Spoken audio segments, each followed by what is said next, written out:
네, 여러분 안녕하세요. 백준수입니다. 상하이 5월 18일 증시 브리핑을 시작해 보겠습니다. 자, 시장이 기쁜 소식이죠. 이제 반등이 좀 나왔습니다. 어제 오늘 해서요. 제 반등세가 조금 이제 나오고 있는 상황인데 시장의 반등이 이어질 수 있을까? 상당히 좀 다들 궁금하고 중요한 문제인 것 같습니다. 그래서 시장에 대한 이제 다시 또 흐름을 좀 이제 한번 좀 살펴보고요. 그리고 어떤 식으로 대응해야 될지 생각해보는 시간을 가져야 될 것 같습니다. 그리고 시장이 반등이 나오다 보니까 이제 시장에서 올라가는 섹터가 그 전에는 시장이 하락할 때는 이제 테마성으로 뭐 한두 정도 섹터, 두세 개 정도의 섹터, 이 정도만 이제 움직이는 모습이었는데 이제 시장이 반등이 나오다 보니까 이제 움직이는 섹터가 상당히 많아졌다. 이런 부분. 그래서 지금 이제 이 시점에서 박앤세일 종목들, 어떤 종목들을 좀 이제 박앤세일 종목으로 보고 접근을 해야 되는지 그 부분까지 한번 살펴보도록 하겠습니다. 자, 일단 먼저 시장 흐름을 좀 볼게요. 네, 코스닥 시장이 이제 여기까지 이제 떨어졌죠. 쭉 계속 음봉만 나오다가 어제 이제 강한 양봉이 한번 좀 출현이 됐고요. 오늘도 물론 음봉이긴 합니다만 위에 21선이 버티고 있어요. 그래서 일단은 지금 단계적인 흐름으로는 21선을 과연 이제 돌파를 할 수 있느냐가 관건이 될 것 같습니다. 21선을 이제 돌파하는 흐름이 나타나 준다면 일단 우리가 이제 전고점인 900포인트 정도 선까지는 이제 추세적인 상승 흐름을 좀 기대해 볼 수 있잖아요.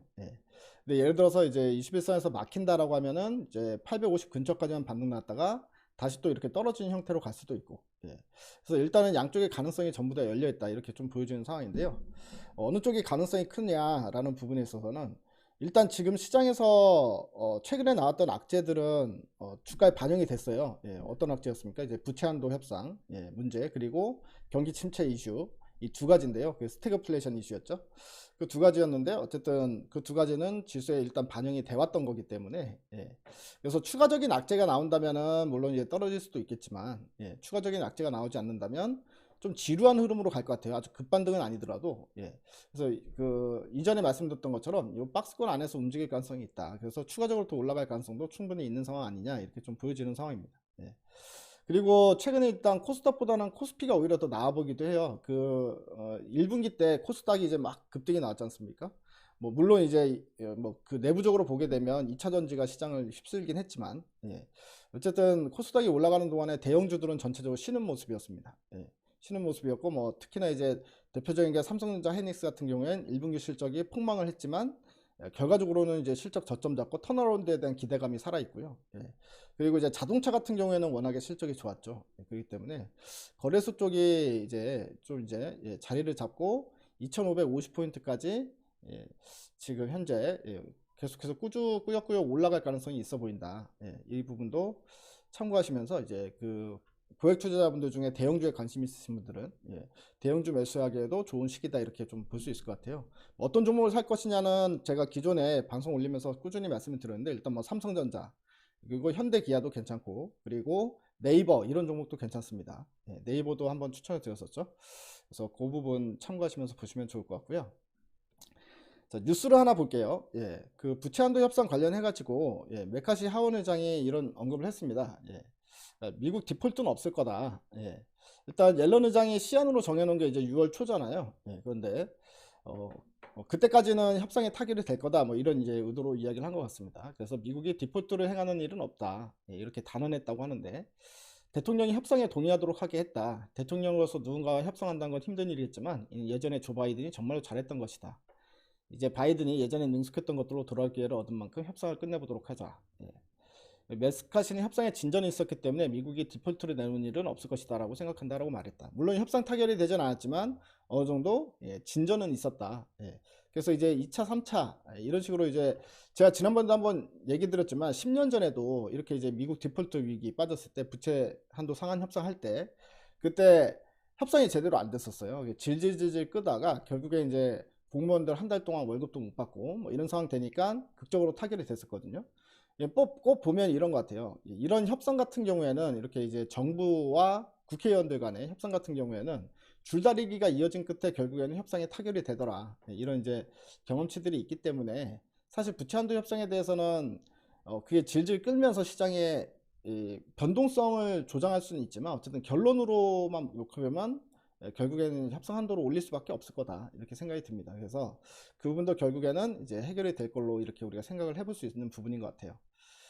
자, 그러면 이제 어떤 섹터들이 올랐냐? 제가 여러분들께 말씀드렸던 섹터들이 전체적으로 오른 부분들이 있었어요. 로봇도 이제 좀 충분한 조정을 받았기 때문에 다시 한번 이제 관심 갖고 매수를 하면 좋을 것 같다 이렇게 말씀드렸었는데, 로봇도 좀 움직이기 시작했습니다. 뭐 예를 들어서 뭐 SPG나 로보티즈나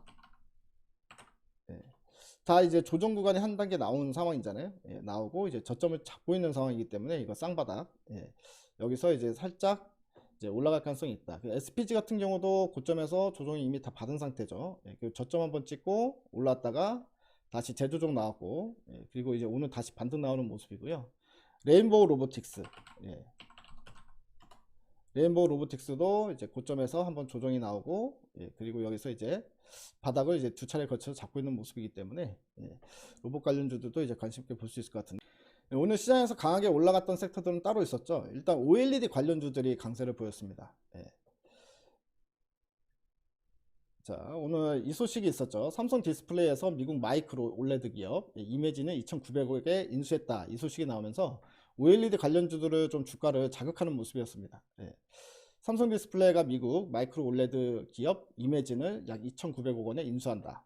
이매진은 한국 현지 시간 17일 삼성전자 자회사인 삼성 디스플레이와 최종 인수 계약을 체결했다. 이매진은 현재 미국 아메리카 증권사에 상장되어 있고요. 마이크로 올레드에서 높은 기술력을 갖춘 기업. 이매진이 보유한 다이렉트 패터닝 기술, 이게 기존 백색 올레드 디스플레이보다 낮은 전력에 더 밝은 휘도를 제공하기 때문에 IT 기기의 부피는 줄이고 배터리 수명을 늘릴 수 있다는 장점이 있다. 이 때문에 XR이나 VR을 구현하는 기기에 반드시 필요한 기술로도 각광받고 있는 상황이다. 그래서 앤드류 스컬리 이매진 CEO는 이번 계약은 이매진의 독점적인 다이렉트 패터닝 기술을 포함해서 지금까지의 기술 성과를 인정받은 것이다. 삼성 디스플레이와 팀을 이름으로써 생산 규모를 확장하는 데 필요한 자원과 전문 지식을 제공할 수 있는 파트너와 함께 차세대 마이크로 디스플레이 기술의 잠재력을 최대한 발휘할 수 있을 것이다. 이렇게 이제 이야기를 했습니다. 그래서 일단은 XR, VR, 이게 또 이제 애플에서 또 곧 출시가 된다는 소식이 있어요. 그래서 이쪽 관련주들과 함께 엮어가지고 보시면 좋을 것 같습니다. 그래서 오늘 이 소식에 급등 나온 종목들을 보면은요, 일단 SNU, SNU가 이제 한 번에 상한가 가면서 이제 마감이 됐어요. 그리고 뭐 HB 테크놀로지,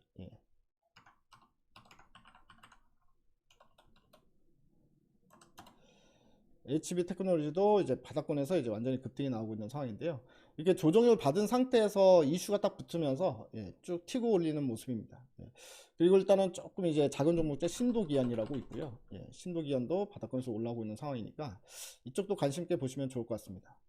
자, 그리고 제가 또 이틀 전에 그 흑해 곡물 협정 관련해 가지고, 흑해 곡물 협정이 만약에 중단이 되면 그 곡물주는 추가적으로 더 올라갈 수 있기 때문에 여러분들 이제 관심 있게 보시면 좋다 이렇게 말씀드렸잖아요. 그런데 그거와 관련된 소식도 있었어요. 위기를 모면했다라는 소식입니다. 그러면 여러분들이 곡물주는 다시 관심을 꺼야 됩니다. 항상 말씀드렸다시피 테마성 뉴스는, 테마성 이슈가 있는 종목들은 그거에 관련된 뉴스가 계속 체크를 해봐야 된다 말씀드렸죠. 근데 흑해 곡물 협정이 중단되기 하루 만에, 하루 전날, 중단되기 하루 전날 2개월 연장 합의했다는 소식입니다. 물론 2개월밖에 연장을 안 했기 때문에 추후에 또다시 좀 우려감이 발생될 가능성은 있어요. 하지만 어쨌든 지금 당장은 그쪽 테마는 죽었다라고 생각하시고, 혹시나 들고 계신 분 있으면 매도를 하셔야 된다, 이렇게 다시 한번 좀 말씀을 드리겠습니다. 보게 되면 중단 하루 전 협상 타결, 러시아 우려 일정 형태 수용될 듯, 러시아 우크라이나 침공 중에도 흑해를 통한 곡물 수출이 가능하게 한 흑해 곡물 협정이 중단 하루 전 가까스로 2개월 연장됐다고 보도가 나왔다. 그래서 하루 전에 가까스로 연장이 됐다고 합니다. TDK 대통령이 TV로 방송된 연설을 통해서 공개를 했다. 이날은 러시아가 주장한 협정 만료를 하루 전이고 TDK의 대선 결과 투표를 열흘여 앞둔 시점이기도 하다. 자, 그동안 러시아는 자국산 농산물과 비료 수출을 보장한 협정이 지켜지지 않고 있다면서 러시아 은행에 대한 금융 제재를 풀지 않을 경우에 협정을 탈퇴할 수 있다는 입장으로 알려졌었는데요. 어쨌든 러시아 그 금융 제재가 아직 풀리지 않았는데도 협상은 타결이 되는 모습이었습니다. 그래서 극적으로 협상에 타결을 했기 때문에 당연히 이제 곡물주들은 이제 급등이 나오다가 다시 한푼 꺾일 수밖에 없는 상황이다. 이 부분도 여러분도 혹시 참고하시고, 이틀 전에 올린 유튜브 보시고요. 이제 막 곡물주만 계속 이제 보시는 분들은 지금 보실 필요 없다는 거 다시 한번 높아심에 알려드리도록 하겠습니다. 자, 그리고 사실 이것도 좀 재미난 게 흑해 곡물 협정은 중단 위기가 마무리가 됐는데, 예. 근데 러시아가 계속해서 우크라이나 전역에 공습을 하고 있는 거는 변함이 없어요. 예, 전례 없는 규모로 전역에 공습 경보가 떨어졌다. 예, 오데사에서 1명 사망, 2명 부상 이렇게 기사가 나왔는데요. 우크라이나 러시아 간 흑해 곡물 협정이 연장된 지 하루만 해도 우크라이나 전역에 공습 경보가 선포됐다. 그러니까 전쟁을 계속하고, 예, 흑해 곡물 협정은 연장이 되고, 이것도 참 재미난 어떤 흐름으로 가고 있는 것 같아요. 예, 전혀 정반대의 흐름이긴 한데, 자, 어쨌든 로이터 AFP 통신 등에 따르면, 예, 이른 새벽 우크라이나 전역에 공습 경보가 내려지면서 우크라이나군은 우크라이나 중부 지역에 러시아 미사일 공격 가능성을 경고했다. 키우에 대한 일련의 공습은 그 힘과 강도, 다양성 면에서 전례가 없는 일이다. 키우에서 보고된 사상자는 없다. 예. 이번 공격은 전략 폭격기 투플레프 95MS, 그 다음에 TU-160, X101, X55 유형의 순항 미사일에 의해 수행됐다. 로켓을 발사한 후 적들은 수도 상공에 정찰용 무인 드론을 배치했다고 덧붙였다. 그래서 이번 공습은 흑해 곡물협정이 연장된 지 하루도 되지 않아서 이루어졌다. 예. 그래서 유엔의 중재로 협정 만료 하루 전에 협정을 연장하는데 성공을 했는데, 예, 바로 다음날, 예, 오히려 공격을 하는, 예, 이런 이제 러시아의 그 두 얼굴이, 예, 뭐 적나라하게 드러나는 이슈가 아닌가 싶습니다. 또 이거와 관련해 가지고 또 주식시장에서 반응을 한 종목들이 있는데요. 예, 바로 이제 전쟁 관련주인데요. 또 우크라이나에 우리나라가 이제 지뢰 제거 장비 지원, 예, 한다라는 소식도 있었습니다. 예, 그로 인해서, 예, 퍼스텍, 예, 퍼스텍이 오늘 이제 급등이 나왔고요. 예, 시장이 오르든 떨어지든 뉴스가 있으면 그에 관련된 테마주들은 움직이는 모습이 나타나고 있어요. 그 다음에 소니드, 예, 소니드도 이제 9% 급등, 그다음 디알텍 이런 종목도 있거든요. 예, 디알텍도 이제 어제 오늘, 예, 급등이 나오는 모습이었습니다. 이렇게 이제 오늘 테마성 움직임이 이제 나타났다라는 부분인데요.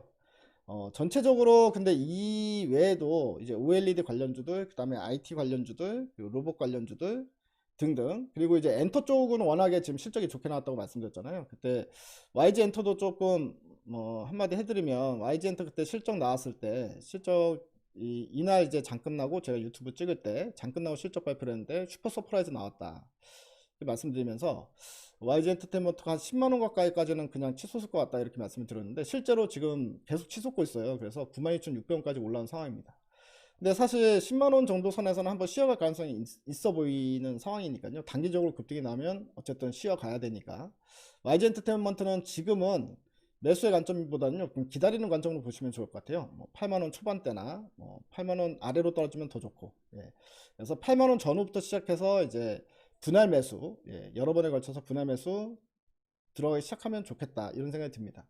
워낙에 실적이 좋으니까요. YG 엔터테인먼트만 실적이 좋은 게 아니라 지금 SM을 제외한 뭐 JYP나 하이브 같은 경우도 실적이 엄청 좋게 나왔어요. 예, 그래서 그 부분들을 이제 참고하시면서 보시면 좋을 것 같습니다. 자, 그러면은 지금 현재 코스닥 시장이 좀 조정을 받는 동안에, 예, 이 조정을 받는 동안에 이제 좀 가격대 매력도가 좀 커져가지고, 예, 저가 매수에 들어갈 수 있을 만한 종목들은 어떤 게 있을까, 그 부분에 대한 이야기도 좀 진행을 해보면요. 예, 물론 이제 ST팜은 매수를 해야 되는 상황이겠지만, 예, ST팜을 제외하고요. 예, 새롭게 이제 좀 봐야 될 종목으로, 예, 이수페타시스, 예, 이수페타시스도 지금 조정 쌍바닥 찍고 다시 이제 반등이 나오기 시작하고 있거든요.